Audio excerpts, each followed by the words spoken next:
Mi nombre es Julia María da Costa, soy R4 del Gregorio Marañón.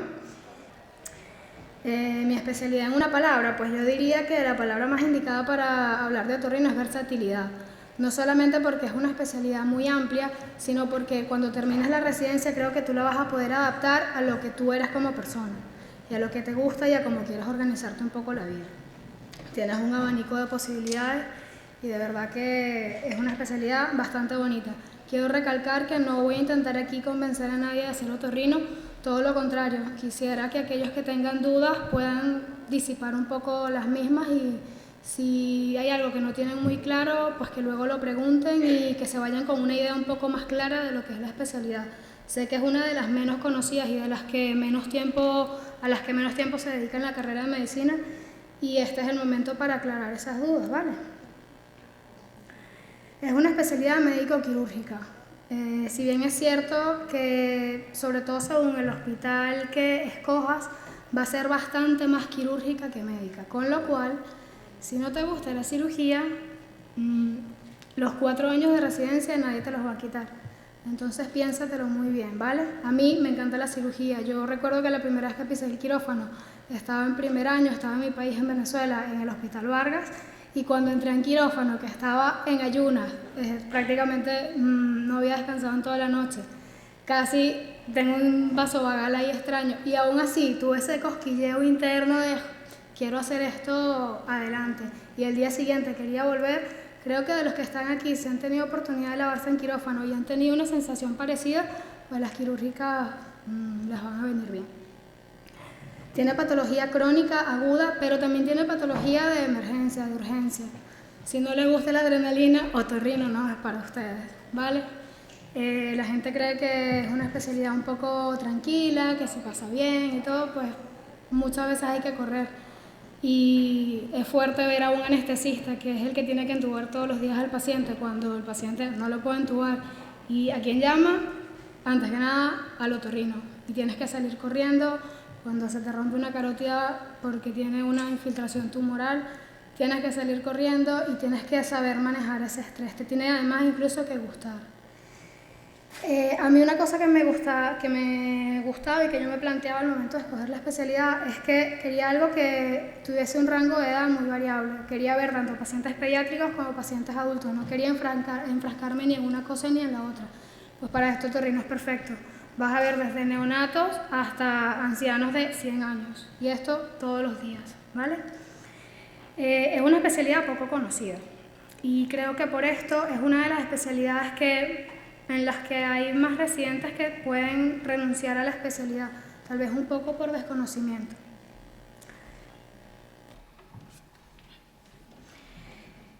Otra cosa importante es que es una especialidad que tiene mucha innovación. Es una especialidad donde vas a tener la posibilidad de no dedicarte a lo que ya se sabe, sino que vas a tener oportunidades de crear cosas nuevas y de participar en nuevos proyectos de investigación, y eso les voy a hablar un poquito más adelante. Y además está integrada con muchas otras especialidades. De los compañeros que tengo aquí en la mesa, pues maxilofacial, estamos muy relacionados con maxilofacial, con cirugía plástica, con neurocirugía, con pediatría, con neurología, con neumología, incluso con digestivo, y muchas otras que probablemente ahora no recuerde, pero la verdad es que estamos cualquier cosa menos aislados dentro del hospital. Hay bastante colaboración entre otros servicios y otorrino. Conceptos erróneos con respecto a otorrino. Es una especialidad poco quirúrgica. Nada que ver. Es una especialidad muy quirúrgica. También es cierto que tiene una parte médica muy importante y que es fundamental, porque para tú poder llegar a operar a un paciente tienes que establecer un diagnóstico, y si no tienes una buena formación clínica y una buena parte médica no lo vas a conseguir.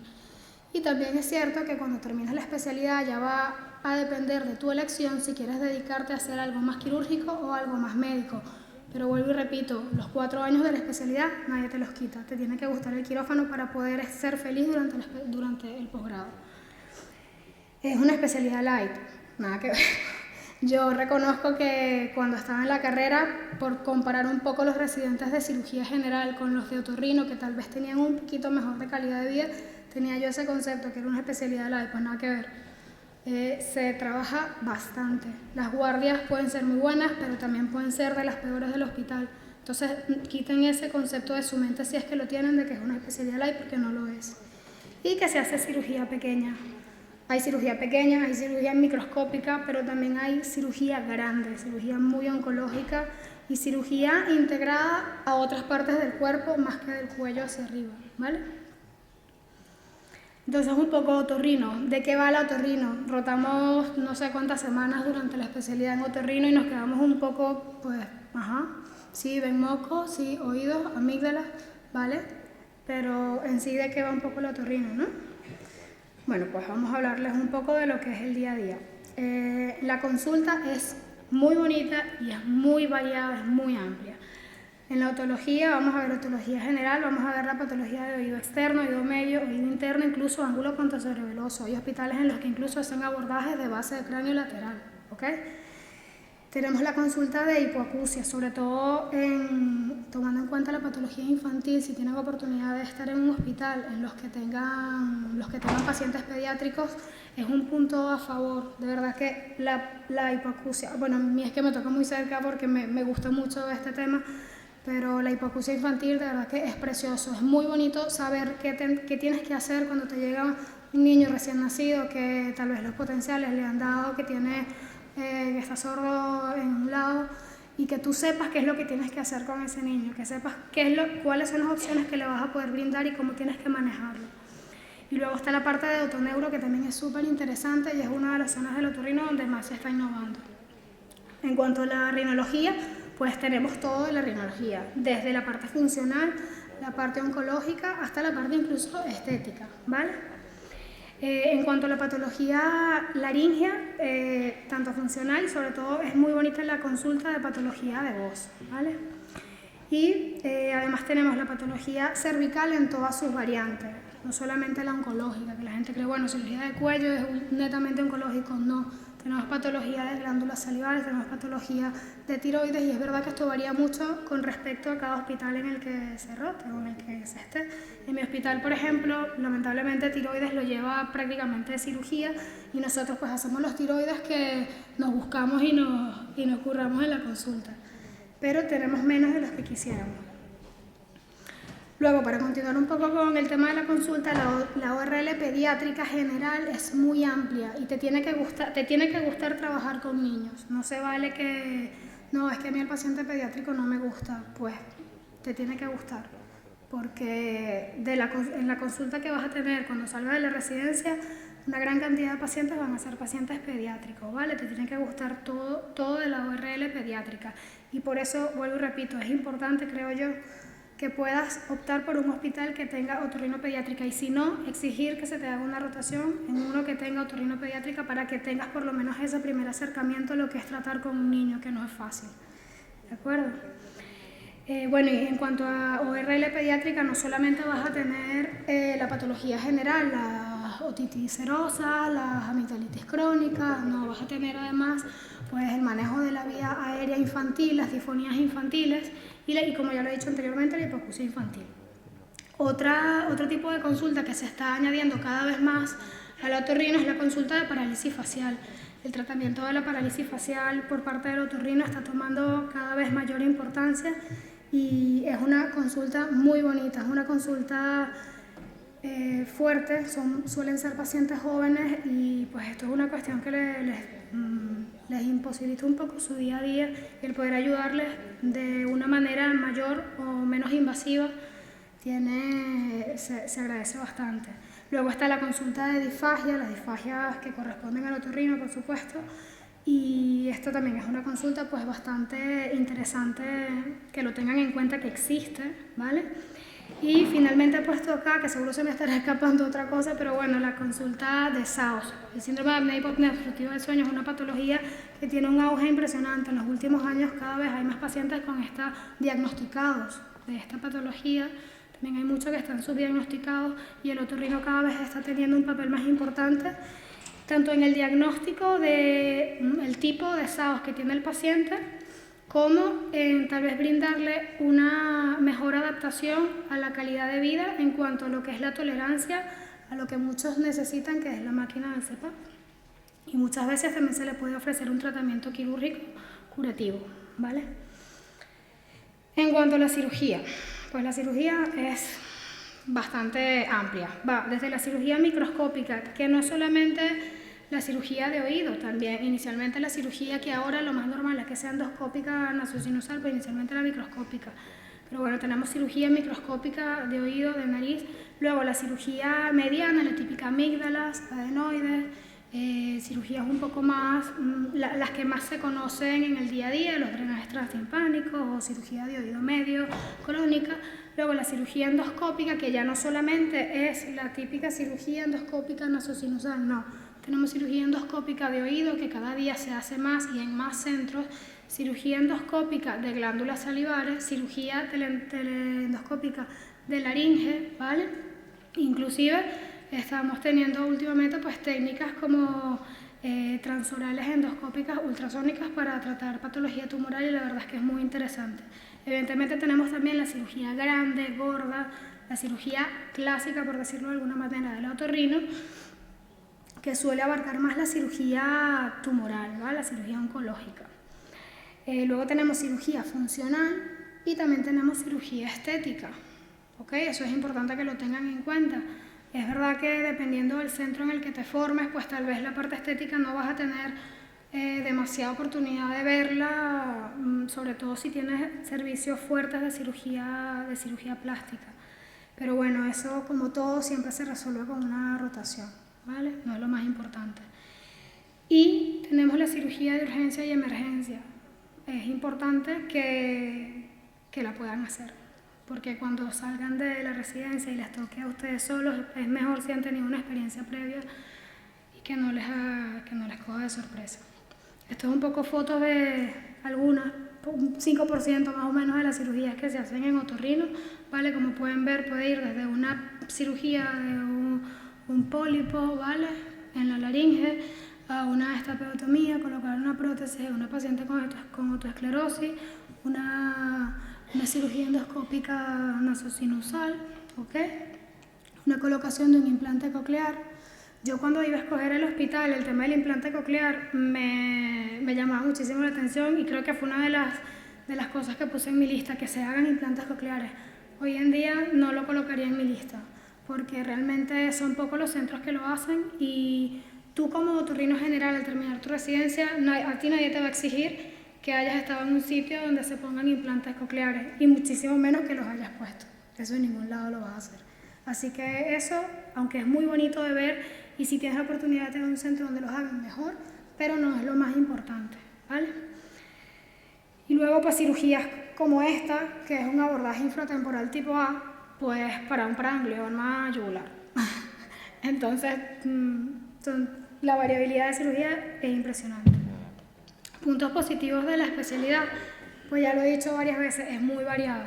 Eso a mí me parece fundamental, porque creo que siempre es bueno tener opciones en la vida, no solamente con la especialidad, sino con todo. Es una especialidad muy resolutiva y es súper satisfactorio. Igual le sonará como una tontería, pero que te llegue el paciente a la urgencia con un tapón de cera y que se lo puedas quitar y en 2 minutos le has resuelto toda la incomodidad que tienes hace una semana, pues mira, tal vez no es lo que más te llene, pero el paciente sale con una sonrisa de oreja a oreja porque le has quitado un tapón de cera. Es así de resolutivo. O un paciente que tiene un mes con una epístasis que no se lo termina de resolver, ¿vale? O sea, es una especialidad bastante resolutiva. Si te gusta el quirófano, vas a disfrutar muchísimo. Vuelvo y repito, si no te gusta tanto el quirófano, que sepas que lo tienes que tolerar, por decirlo de alguna manera, en la residencia, y luego pues ya harás lo que mejor te parezca. Tiene salida laboral, yo creo que buena, y creo que cada vez va a ser mejor. Hay poco paro. De los residentes, por lo menos de mi hospital, en los últimos años, todos están trabajando, ninguno ha estado en un periodo de paro, yo creo que ni un mes, me atrevería a decirlo. Así que yo creo que eso se agradece. Y estos últimos años han sido mejores que por lo menos cuando yo estaba iniciando la residencia. Se tiene una buena calidad de vida relativamente si lo comparas a otras especialidades. Por ejemplo, cirugía general. En la especialidad, durante la residencia, hay que reconocer que tenemos un poco de mejor calidad de vida que el que ellos puedan tener. Tenemos gran cantidad de pacientes, con lo cual esto nos asegura trabajo a futuro, ¿ok? y tenemos la posibilidad de innovar, de investigar. Hay cirugía endoscópica, hay cirugía robótica, está el TOUS, hay muchas cosas por hacer. Si se quiere, se puede, ¿vale?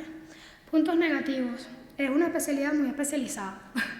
A mí ahora me entregan un electro y tal vez pues yo diga, pues igual necesito que me lo mire otra persona porque no me siento segura ahora mismo de lo que estoy viendo. O sea, llega un punto en que te vuelves muy centrado en tu especialidad, pero creo que eso le sucede a la mayoría de los especialistas y llega un punto en la residencia en que tú tienes que soltar el querer controlarlo todo. No se puede y no puedes abarcarlo todo, ¿vale? Es poco tiempo para la residencia, indudablemente. Creo que si le preguntas a cualquier residente de otorrino o a cualquier especialista te va a decir que 4 años es poco para todo lo que se tendría que aprender en otorrino. Cada vez hay menos cirugía oncológica básica y de oído crónico, ¿vale? Compartimos patología con muchas otras especialidades, entonces es verdad que nos pisamos ahí un poco, depende de quién le llegue, es mío, es tuyo, sobre todo por lo menos en mi hospital, aunque tenemos de verdad que excelentes relaciones con el servicio, un poco, por ejemplo, con maxilofacial o así. Así que si tienen oportunidad de estar en un hospital que no tenga maxilofacial o que el servicio de maxilofacial no sea demasiado potente o no sea mucho más potente que el de otorrino, bien. Dentro de los otorrinos, los subgrupos son muy variados. Entonces, si luego, evidentemente, cuando terminas la residencia, no puedes tú estar dentro de un subgrupo de esos. Tú tienes que formarte como otorrino general. Pero al terminar, pues si te vas más por rinología, pues chicos, llega un momento en que igual ya no operas más oído o terminas dedicándote a algo muy en concreto. Y es difícil abarcarlo todo. En cuanto a la residencia y las rotaciones, aunque tu hospital, entre comillas, lo tenga todo, ninguno lo tiene todo. Siempre todos los hospitales tienen algún punto débil y eso creo que hay que hacerlo suficientemente humilde para reconocerlo. Y hay que buscar rotar. Hay que buscar rotar en España porque todos los hospitales tienen algo excelente para ofrecer. Todos los hospitales tienen un punto fuerte, busquen ese punto fuerte. E incluso fuera. Yo, por ejemplo, roté a mediados más o menos de R3, roté en el Hospital Universitario de Regensburg en Alemania y fui a ver pues cirugía de plástica facial y también de reconstructiva nasal y la verdad es que fue excelente. Te abre un poco los ojos a que ese mundo que tú vives en el día a día de tu hospital no es todo. Hay otras maneras de hacer las cosas, otras maneras de ver las distintas patologías y es muy importante que lo puedas ver. Es como el que nunca ha salido de su país y cree que su país es lo mejor que hay en el mundo, pues cuando sales te das cuenta que mira, hay cosas más variadas y puedes tener una mejor oportunidad de elegir. En cuanto a los fundamentos para elegir el hospital, yo sin duda escogería hospital grande porque vas a tener más opciones para hacer de todo, ¿vale? Un hospital que esté completo, que tenga de todo si es posible. En cuanto al número de residentes, pues depende de cómo lo quieras ver. Yo quería un hospital que tuviese un residente solamente. Ahora estoy más que contenta de haber escogido uno donde hayan 2 residentes, pero porque la carga asistencial de ese hospital es bastante elevada y para un residente es imposible. Y más si tienes suerte como he tenido yo, de que tienes un COR que es un cielo, pues mira, eso yo creo que se agradece al final, ¿vale? Que sea un hospital docente, que tengan sesiones, que incentiven la investigación y la participación en congresos y en actividades de investigación, que tenga un ambiente de trabajo bueno. Tienen que preguntarle a los residentes cómo es esa relación entre ellos y con sus adjuntos, y eso se lo van a ver en la cara cuando se lo preguntan, aunque les quieran engañar, ustedes se lo van a ver. La organización del servicio, si los quirófanos están organizados por el año de residencia, el número de quirófanos que tienen y si el residente le deja o no le dejan operar, ¿vale? En cuanto a las libranzas, es un tema un poco discutible porque hacer 4 años de residencia, si libras todas las guardias, te estás perdiendo demasiado tiempo de la residencia. Entonces, al final, yo creo que librarlas todas tampoco conviene demasiado. Intentan buscar hospitales que el servicio organice cursos. Eso es importante porque generalmente se los dan. Que les den posibilidades de rotar en otros hospitales, pregunten más o menos cuánto es el sueldo con guardias y si tienen algún beneficio extra, y la situación laboral actual de los residentes que han terminado en los últimos años. Yo, pues este cuadro más o menos lo que pone son las primeras 10 plazas MIR que se cogieron del 2013 al 2015 Y bueno, pues yo creo que ya aquí todos saben un poco los hospitales más escogidos, hospitales grandes en general, y yo creo que la residencia la vas a hacer un poco tú, no solamente el hospital donde estés. Yo tengo amigos que están en hospitales que tú dices, bueno, pues estás en un hospital pequeño y hacen la de Dios, y hacen cosas que no hago yo y que no hacen otros que están en hospitales grandes de aquí en Madrid o de otras ciudades de España, ¿vale? Tengan en cuenta que el número de orden en que se agotaron las plazas de otorrino, o sea que hay esperanza, no se acaban en los primeros 100, ¿de acuerdo? ¿Cómo vas a elegir? Tienes que tener un equilibrio entre cabeza y corazón, ¿vale? Tienes que ser sincero contigo mismo. Pregúntate de verdad qué es lo que te gusta. Visita todos los hospitales que puedas y pregunta todo lo que puedas. Y hazte una lista de hospitales y, si es posible, hazte una de otra especialidad por si acaso. Que sea realista y que sea larga, porque tú no sabes cómo va a ser la convocatoria de este año. Y bueno, pues nada, eso es lo que les quería transmitir. Disfruten este momento, ya tienen un éxito alcanzado y ahora lo que les toca es cosechar sus frutos. Así que hagan de la felicidad el momento actual, ¿vale? Gracias.